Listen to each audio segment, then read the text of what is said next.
ऐसा है प्रतीक्षा कि बिहार के चुनावों को लेकर जो दिलचस्प शब्द है ना वो बहुत छोटा है।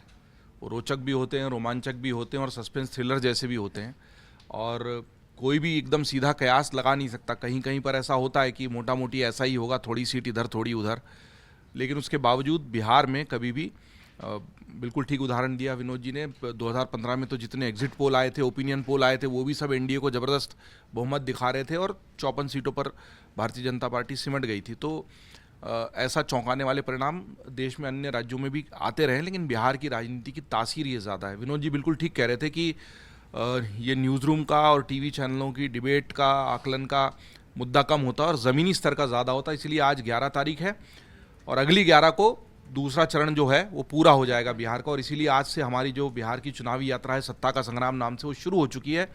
और आज शाम से ही बिहार में हमारी गाड़ी जो चुनावी रथ है वो प्रवेश कर जाएगा और हमारी टीम लगातार इसको कवर करेगी। बल्कि पहले 2 बार हमारे अखबार के भी वरिष्ठ संपादक और साथी जाके उसका ज़मीनी जायज़ा ले चुके हैं और तब हमें यही समझ में आया था कि अभी थोड़ा जल्द होगा। लेकिन अब चुनाव घोषित हो चुके हैं। 6 तारीख को पहला चरण है, 17 को तो पहले चरण का पूरा नामांकन भी हो जाएगा। तो हम ज़मीनी कवरेज भी उतनी मजबूती से करेंगे। हमारे जो दिन भर के 3 से 4 लाइव होंगे उसमें जनता का जो मिजाज है वहाँ का वो पता लगेगा और उसके आधार पर फिर यहाँ आकलन विश्लेषण भी करेंगे। उसी से पता लगेगा कि बिहार में अभी दरअसल लोगों के मन में क्या है। लेकिन एक बड़ी बात ये भी कि आजकल वोटर जो है वो इतना समझदार हो गया है कि वो माइक आईडी के सामने सब कुछ सच बता दे, ज़रूरी नहीं है। इसलिए हमारे पत्रकार बिना माइक आईडी के भी गलियों गांवों में घूमते हैं। ये भी हमने प्रयोग शुरू किया है और हम कोशिश करते हैं कि उससे भी थोड़ी था लेने की कोशिश करें। और 2018 से हम लगातार ये प्रयोग कर रहे हैं सत्ता का संग्राम की। हमारी जो बिहार के हमने पिछले विधानसभा चुनाव भी कवर किए थे ज़मीन पर और अभी लोकसभा के चुनाव में भी हो। बहरहाल बात यह है कि इस बार चुनाव महत्वपूर्ण इसलिए है कि ये तक हो चुका है कि नीतीश और लालू जो धुर विरोधी थे वो साथ आ चुके हैं, वो प्रयोग खत्म हो गया। अब एनडीए के साथ है और कहते हैं कि अब मैं कहीं नहीं जाऊंगा और अब उनकी जाने की स्थिति भी नजर नहीं आती, उनके पास कोई विकल्प ही नहीं है। वो चेहरा बनकर उपस्थित रहें और ऐसा कुछ नहीं करें जिससे एनडीए को नुकसान हो। मेरे ख्याल से अब सारी तरफ से दुआएं और प्रार्थनाएं जो एनडीए में हो रही होंगी वो यही हो रही होंगी, नीतीश कुमार चेहरा बने रहें और ऐसी कोई बात, ऐसी कोई हरकत नहीं कर दें जिससे चुनाव पर विपरीत प्रभाव पड़ जाए। मुझे लगता है इससे ज़्यादा हासिल अभी एनडीए के लिए नीतीश कुमार की तरफ से कुछ नहीं है, क्योंकि वो चेहरा नहीं होंगे तो कोई विकल्प एनडीए के पास फिलहाल नहीं है।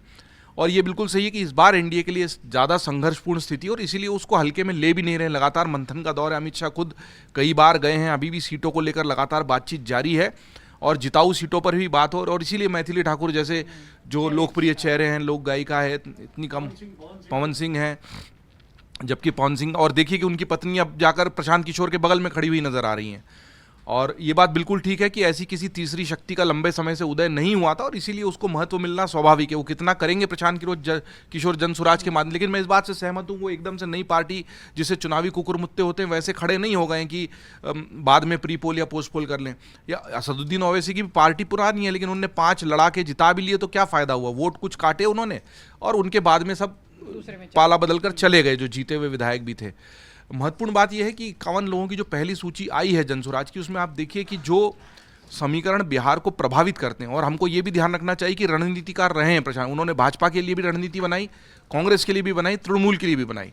सभी पार्टियों की अंदरूनी राजनीति, टिकटों के बंटवारे और जनता तक पहुंचने की जो रणनीतियां हैं, उसको भीतर से समझने वाला व्यक्ति अगर वहां पर है तो वो चिंता का विषय होना चाहिए। वो कितने वोट काटेंगे और कितनी सीटों पर जीतेंगे ये अलग बात है। अति पिछड़े भी हैं, किन्नर को भी वोट दिया है, बिल्कुल ठीक है। कर्पूरी ठाकुर की पोती उनके साथ खड़े होकर चुनाव लड़ रही हैं और ये प्रयोग देश में 2 बार हमने सफल होते हुए देखा है। आम आदमी पार्टी ने भी ऐसे लोगों को पहली बार चुनाव में खड़ा किया जो डॉक्टर हैं या इंजीनियर हैं या वकील हैं और ऐसा लगता है कि ये लोग राजनीति में नहीं आएंगे, उनको लाने की कोशिश की गई और दिल्ली में सफल रहा और पंजाब में भी सफल रहा। पंजाब में भी पहली बार चुनाव लड़ने वाले बहुत सारे लोग चुनाव लड़े और पंजाब में बल्कि आम आदमी पार्टी की जो ज़बरदस्त सफलता है जिससे भगवंत सिंह मान की सरकार बनी, उसके पीछे बड़ा कारण यही था। तो मुझे लगता है कि अब जो बिहार के चुनाव में होने वाला है वो यही है कि सबसे पहले तो एनडीए का और इंडिया गठबंधन जो है, दोनों का जो सीट बंटवारा है वो सबसे पहली सीढ़ी है जिसको अगर ठीक से सफलतापूर्वक ये पार करेंगे तो ही उतनी ताकत से चुनाव लड़ पाएंगे। और कोई भी चुनाव को न हल्के में ले रहा है न लेना चाहेगा। और हमारी कोशिश रहेगी कि जो ज़मीनी कवरेज है, ज़मीनी सच्चाई, वो भी लगातार सामने आए। कई बार उसमें भी पूरी तस्वीर नहीं आती, लेकिन मोटा मोटी हमको जनता की नब्ज़ पर हाथ रखने का मौका मिल जाता है। अगर आप ये वीडियो YouTube पर देख रहे हैं तो हमारे चैनल को सब्सक्राइब कर बेल आइकन दबाएं और Facebook पर देख रहे हैं तो हमारे पेज को लाइक करें।